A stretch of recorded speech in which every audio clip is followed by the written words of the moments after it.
Mga kabikir, marami ang nag-request nito itong burger buns. Kaya ito ang lutuin ko ngayon sa kaldero. Nakagawa na ako nito matagal na mga kabikir at iba din yun ang recipe nun at iba din ang recipe ngayon.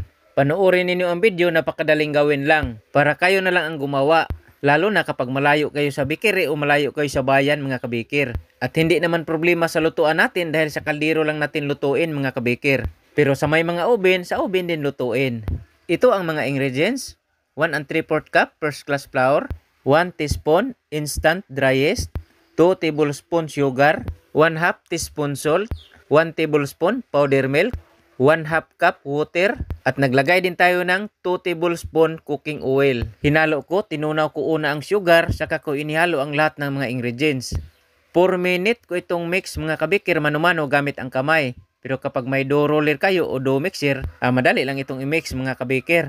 Mayroon din pala nag-request sa atin, nagawa daw tayo ng tinapay na walang shortening at walang margarin. Ito mga kabikir, wala itong margarin at wala din itong shortening. Pagkatapos mix, pinaalsa ko ito ng 1 oras bago ko ito pinigura. At ito mga kabikir, cut lang natin 1 oras na. Ang ginawa ko, pinalabas ko muna ang hangin. At pagkatapos, hinati ko ito sa 4.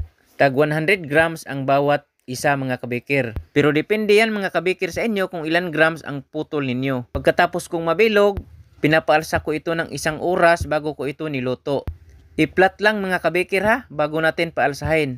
Nagsapin lang din ako ng dahon ng saging. Bago ko ito niluto mga kabikir, pinahiran ko muna ng itlog. Saka ko nilagyan ng linga sa taas sa ibabaw ng tinapay. Pagkatapos nilagay ko sa aking lagayan, round pan.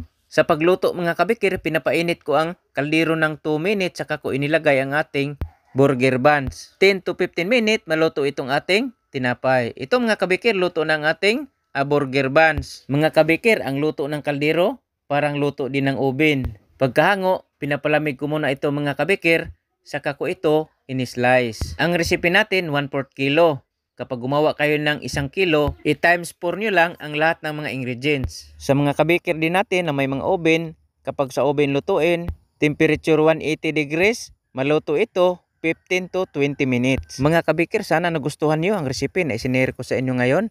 Itong burger buns na niluto natin sa ating kaldero. Mga kabikir, abangan ninyo ang iba pa nating mga recipe. Mga kabikir, maraming salamat sa lagi niyong panonood, old and new followers, at sa mga subscribers. At sa lahat na nakapanood sa mga video ko, maraming salamat at God bless sa ating lahat mga kabikir.